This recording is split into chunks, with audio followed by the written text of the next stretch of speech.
Gummit.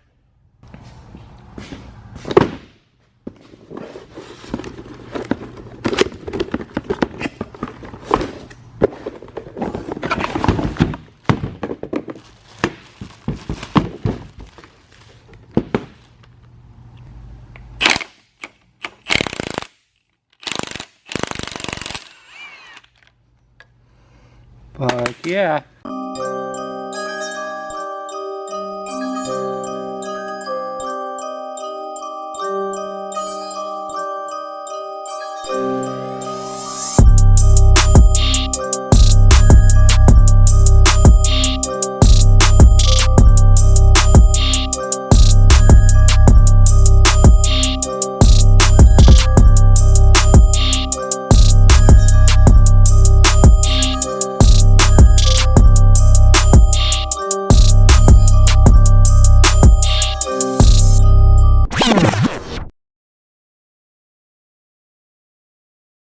What's up, guys?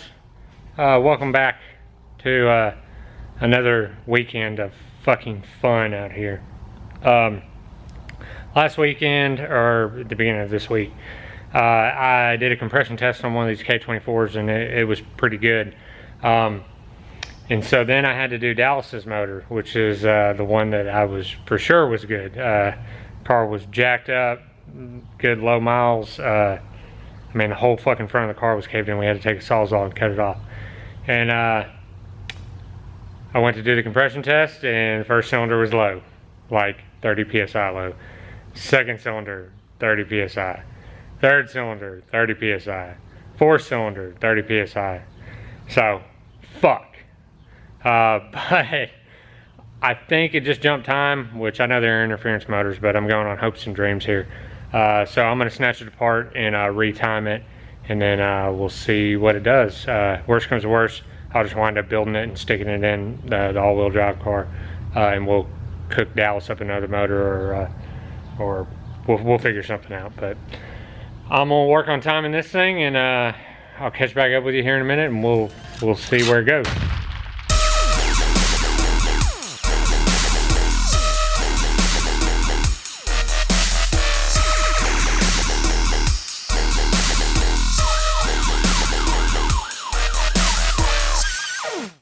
Alrighty, so it's the next day.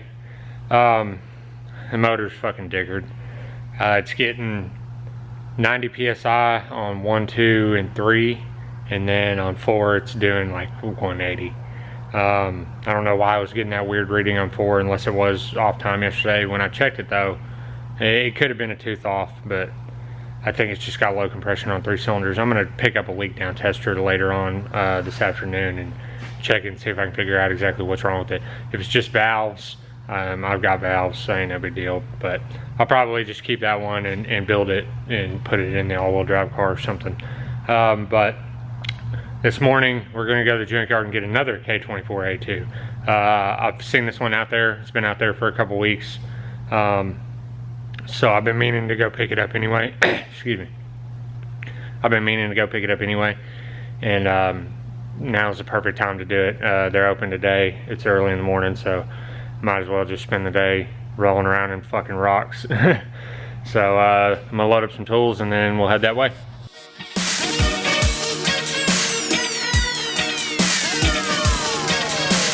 Alright, so back again. The junkyard was cool enough to let me borrow a battery, a charged battery at that, and stick the compression tester on it before I pulled it out, and it was diggered. It had 170 on 1, 30 on 2, like 60-ish on 3, and I didn't even bother with 4.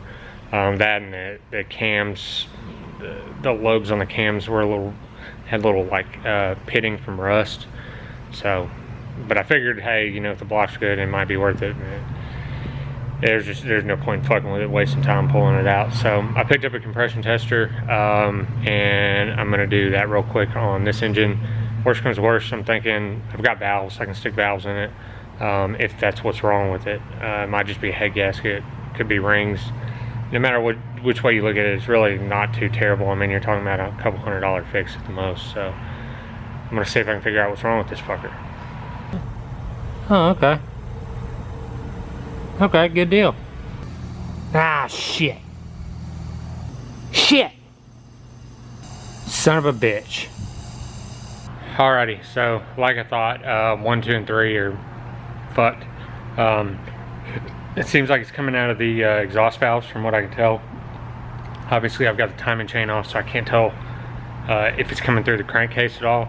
But I think I'll have a pretty good idea once I get the head off, you know, the problem. Maybe I can stick some more valves in it. Maybe we'll just tear the whole fucking thing apart and rebuild it. But I'm gonna get it up on a stand and then get it over here, start getting the oil pan and shit off, and we'll see where it takes us.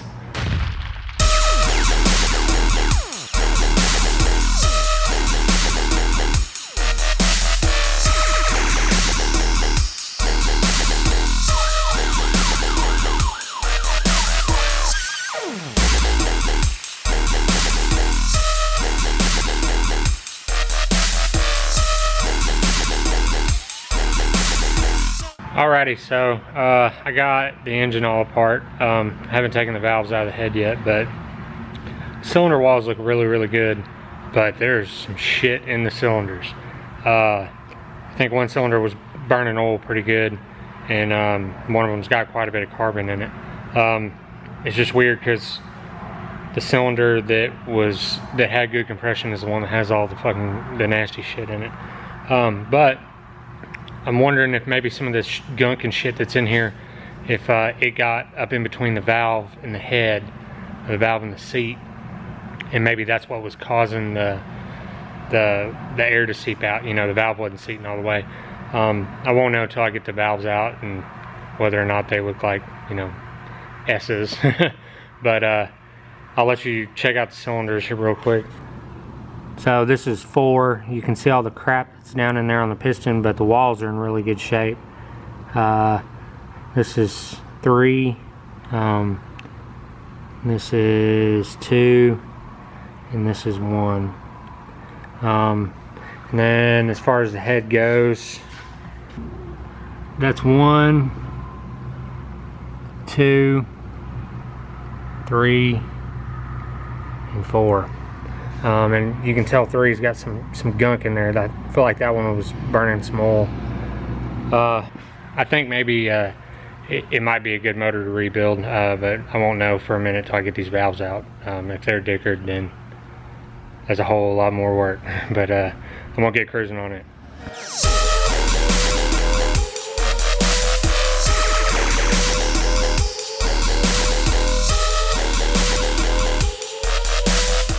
Alrighty, so I got the intake valves out, and they all seem like they're all straight. So I ran to O'Reilly's and got some brake clean.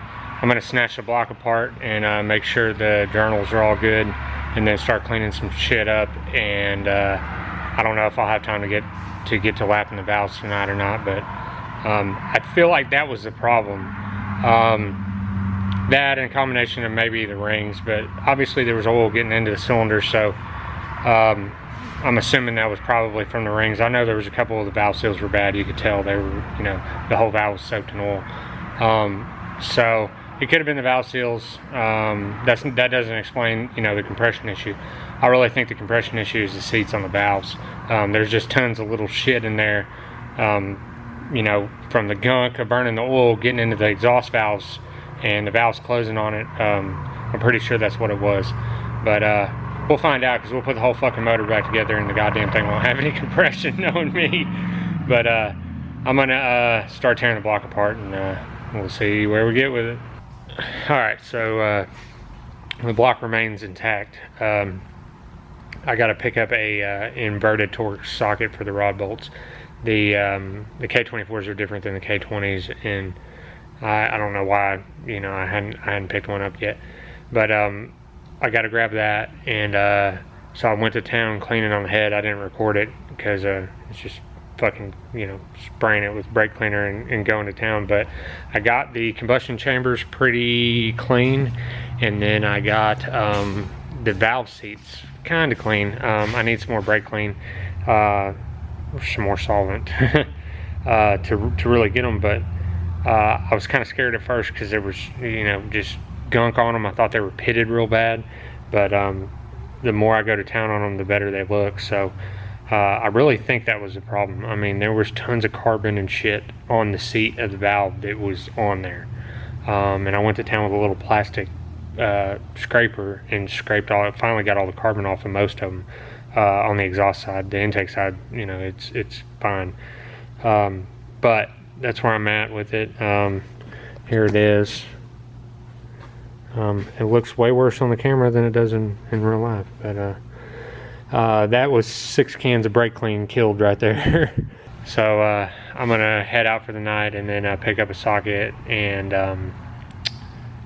I think Dallas is gonna pick up a bunch of brake clean and come back and finish going to town on it tomorrow. Alrighty, back at it again. It's the next day. I picked up some sockets. So we are going to try to go ahead and get this block snatched apart. I was going to try to clean up all the valves and everything, but I have 2 Dremels and they're both fucked. One of them, it's burnt up. The other one, the damn speed switch on it's fucked up, so it's just full tilt boogie. And if you've ever used those little brass wire wheels with them, you know that, you know, you go too fast and they just start slinging fucking wires off. That, and I left my fucking bench grinder at home. I got a brass wheel for it, but I left it at home, so I think my old lady's gonna bring me in. Maybe I can clean up the valves. I'm not sure if I'll get to the seats today, because I'm probably gonna have to go buy another Dremel. But let's get started on tearing the block apart. Hopefully none of the journals are fucked. We're about to find out though.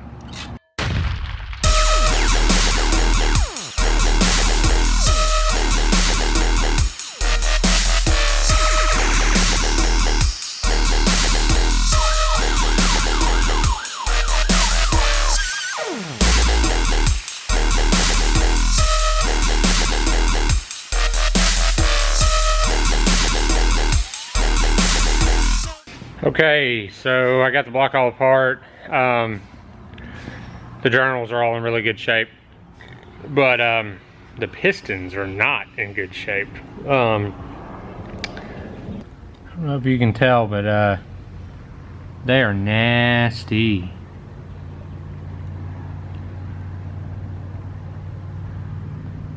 So I'm not sure what I'm going to do about them yet. The oil control rings they're like gunked in there. I started jacking with one of them and I got one of them kind of out. But the gunk isn't, I mean, it's not that bad. I feel like I can get it off. But I don't know. I might try to get it off and then see, you know, how they look after that.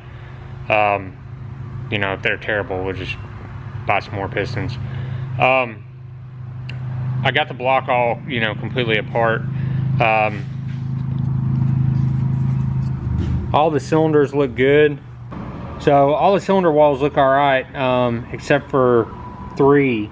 3's got a little bit of stuff on you probably can't tell, but it's right down in there. It's just a little discoloration.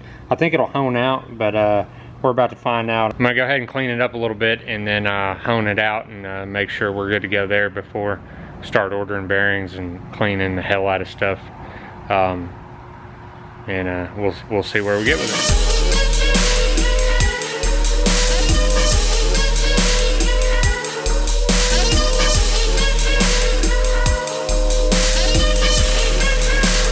Alrighty, I've been working on honing it. I also checked the head and the block to make sure they're still straight.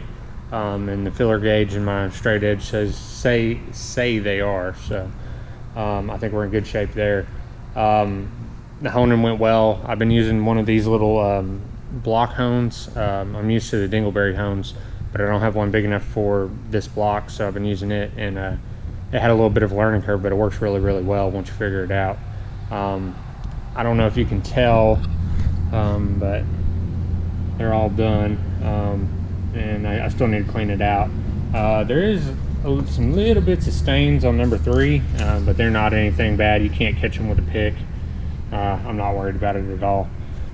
So now we need to start cleaning all this stuff up, and I'm going to try to hopefully get the valves cleaned up too. So alrighty, so started cleaning up the valves. My old lady brought me my bench grinder, so hooray for a piece of shit Ryobi.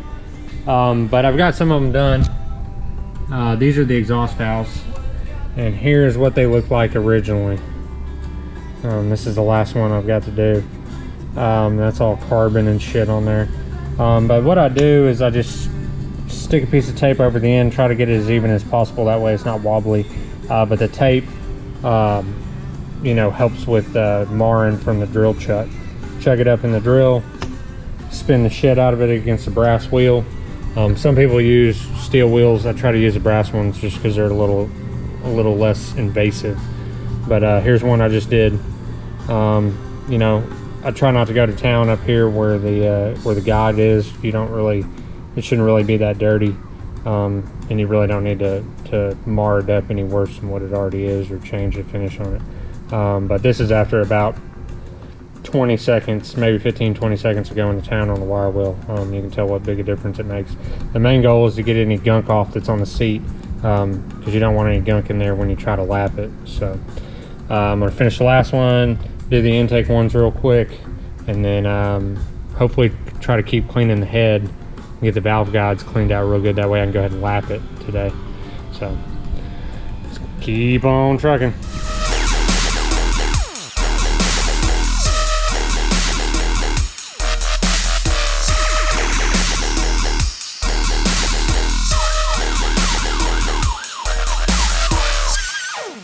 Alrighty, so I got the valves clean on the wire wheel. Lewis came by and we started shooting shit, so I didn't film anything, and now it's a new day. I got everything cleaned up real good. Let me show you.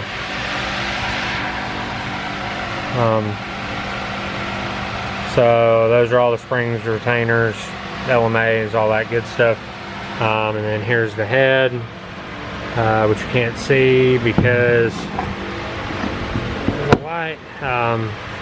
But all I did with this guy is spray it down with some degreaser in the sink, let it sit for a minute, wash it all off real good. There's still a little bit of grime down in here, but I'll get that after I lap the valves because I want to clean the head one final time before I assemble it. You can see the ports are all clean. So she's cleaned up and ready to go.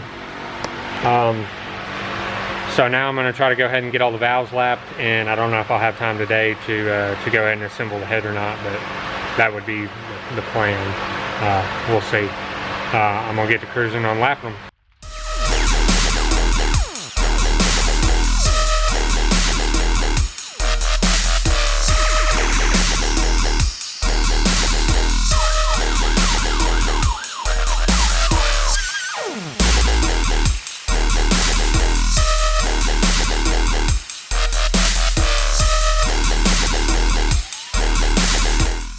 Alrighty, so I got most of the exhaust valves lapped. I've got one left to do, so I figured I'd show you how I'm doing it. I know this is a fucking Stone Age thing and people grind seats now, and this is a junkyard motor. It's not going to make 1,000 horsepower. It's going to make 500. We don't, you know, have to do all this. We're just sprucing it up. So, you know, I understand that there's better ways to do this, and I understand that some other people might do it a different way. If you have a way that works better, that's cool, let me know. This is just the way that I'm doing it, and it seems like it works pretty well. So let me show you the difference between the two valves. Okay, so I don't know if you can tell, but the valve on the left has been lapped and the valve on the right hasn't. So you can see all the junk on the valve on the right and the pitting and stuff like that. Actually on these it's not really pitting as much as it is gunk. But you see how smooth the one on the left is. Here's the difference between the seats. The seat on the left has been lapped and the seat on the right hasn't. And the same thing, you'll notice the pitting and stuff like that. Again, these aren't that terrible, and they're turning out awesome. So I'll show you exactly how I've been doing it. Alrighty, so I got the valve. This is what I've been using. It's just a little suction cup from a valve lapping tool. I've got it on a like a 1/4 inch hex drive for the impact, and what I've been doing is sticking it right smack in the middle, obviously. Sticking a little bit of compound on it, just kind of evenly all the way around. Don't have to go too overboard with it, but you want enough on there to do what it needs to do. And then lubing the valve stem with just some assembly lube. Obviously, anybody that's done this or has seen videos on it or seen anybody do it, you don't ever want to get the lapping compound up on the stem or in the guide, because that would be fucking bad news. And then stick it in there, make sure you get the lube all around, and then I'll try to spread out the lapping compound a little bit.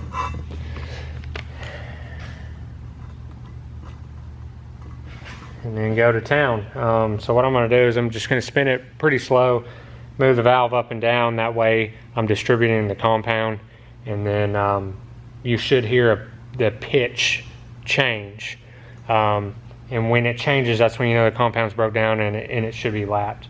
I've been doing these twice, each one of them, just to make sure. I did the first couple once, and they turned out pretty good. I went ahead and did them, again, and they're damn near perfect. So I'm gonna go to town on this one. You don't need a lot of pressure. You're just spinning it.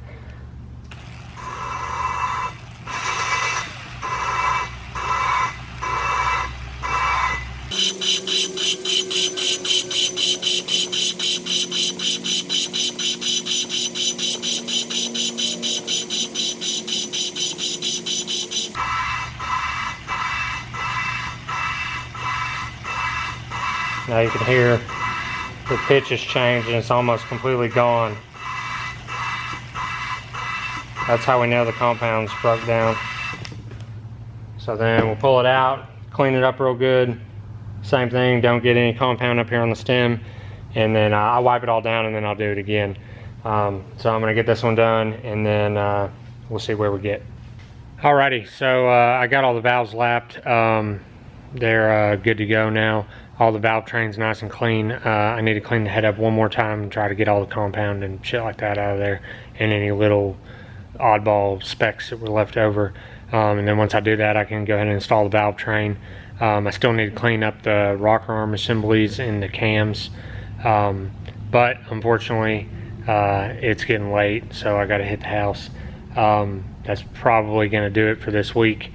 Next week I'll finish throwing this all together. So you'll get to see all that. We should have the bearings and the rings and everything like that in. If you like what I'm doing here, subscribe and hit the like button. If you hate what I'm doing here, then sorry. I'm trying. But if you want to support the channel, go to www.megaspool.myshopify.com and pick up a shirt or some stickers. And stick around next week, because we should be at 1,000 by next week, and we're going to do a giveaway when we get there, some shirts and stuff like that. So that being said, I will catch y'all next week.